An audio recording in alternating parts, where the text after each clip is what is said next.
ঘুরতে যাবো। কই যাইবা? তুমি কও যেখানে যাইবা আমি এখানে লয়ে যাবো। চল সত্যি? হ্যাঁ লয়ে যাবো। কি খাইবা কও? ছাও ছাও। চলো রেডি হয়ে যাও, আমি রেডি হয়ে যাই, চলো। ফাইনালি এখন 1 মাস পরে পাইছি আমরা। এখন যাবো তেল ভরতে, তেল কইরা যাবো। গুড মর্নিং গাইস, এটা আঙ্গ ফার্স্ট ব্লগ। জানি না কেমনে বানাইতে লাগে, হইলেও বানাইতেছি। ওখানে আমরা বাইরেছি ঘুরতে ঘুরতে, মতলব দিদির ঘরে যাইতেছে। তো আমি এখান থেকে যাবো ফার্স্টে তেল ঢালতে, তেল ঢাইলা তারপরে যাবো হের দিদির ঘরে। তো ভালো লাগলে সাবস্ক্রাইব বা লাইক করে দিবা।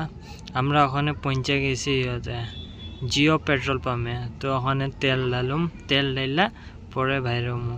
জিও পেট্রোল পাম্প থেকে ঢাইলা লইছি 200 টাকার তেল, তেল ঢাইলা ওখান ভাইড়িয়া গেছি গা ডিমাপুর। আমি ডিমাপুর থাকি, হলো ডিমাপুরে একটা জিনিস কি, বহুত জাম থাকে ডিমাপুরে। সবের ঘরে ঘরে 2-3টা গাড়ি থাকে। নাগা মানুষে ঘরে কিছু থাকুক কে না থাকুক, গাড়ি তো থাকবোই থাকবো। এটা সিটি টাওয়ার হয়, সিটি টাওয়ার। ওইখানে সিটি টাওয়ার থেকে এখন বাইরেছি, বাইরে এখন যাবো রিয়ার দিদির ঘরে। আর দিদির ঘর সামনে তুমি দেখতে পারতেছো কত জাম আছে, আগে পিছে এত জাম। এদিকে সানডের দিন, আজকে সানডের দিন বন্ধ থাকলেও বহুত জাম থাকে এদিকে। অ্যাকচুয়ালি সামনে বিশাল মার্কেট আছে, তো এটার লেগে অল্প বেশি জাম হয়ে জায়গা এখানে। আর কি কমু, এখানে এরকম জাম থাকে, এনি টাইম জাম থাকে। এখন তো অল্প কম আছে, তোমার মানডের দিকে বহুত থাকে। যে মহারানী আইসে আমার আধা ঘন্টার থেকে রুকায়া রাখছে। তো এর গেছিলাম ছাও খাওয়াইতে যাবো, ছাও খাওয়াইতে যাইতেছি। ওখান তো একটাও দোকান ওখান কিছু খোলা নেই, কিলা সানডে হয় না, এটার লেগা সব দোকান ওখান বন্ধ আছে।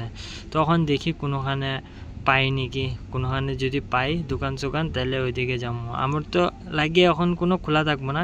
একটা আছে ওয়েস্টার দিকে, তো ওইদিকে তোমার খোলা থাকতে পারে, ডলস্কেপ। এই যে ডলস্কেপে পৌঁছে গেছি গা আমরা। তখন দেখি এখান থেকে পিঠ খাজায়া গেছি গা বইতে। তখন বইছি, দেখি ম্যাডামরে জিগাইয়া ম্যাডাম কি খাইব। ম্যাডামেরও কইতেছে রসমলাই খাইব। রসমলাই এখানে দেখো এত একটা ভাল লাগে না, যাই হোক দাম এত লয় 50 টাকা করে, হলেও যেরকম আছে ভালোই আছে। তো রসমলাই খাইছি আমি। তো খাইতে খাইতে ম্যাডামে পুরাই একবারে খাইয়া দিছে। এখন আর কি করব, লাস্ট বাচ্চা আছে অল্প স্বল্প, এটা চাটতেছে বেচারি। ওখানে ছাও তো পাই নাই, ওখানে কি করুম। তো ওখানে পৌঁছে গেছি আমরা বাজারে, রসমালাই খাইয়া পৌঁছে গেছি ওখানে বাজারে। তো অল্প স্বল্প মাছ লইলাম, মাছ লইয়া সিধা যাবো ঘরে। তো আঙ্গ এতটুক পর্যন্তই ব্লগ, আঙ্গ ফার্স্ট ব্লগ বানাইছি। দেখো এরকম লাগছে, যদি ভালো লাগে থাকে তাইলে সাবস্ক্রাইব করবা আর লাইক করবা। সাবস্ক্রাইব তো করবাই, ক্লিয়া ফার্স্ট টাইম করতেছি, তোমাকে সাপোর্টে আমরা উঠুম। এটার লেগে মাছ তো লওয়া হয়ে গেছে। এখন good bye, next time blog.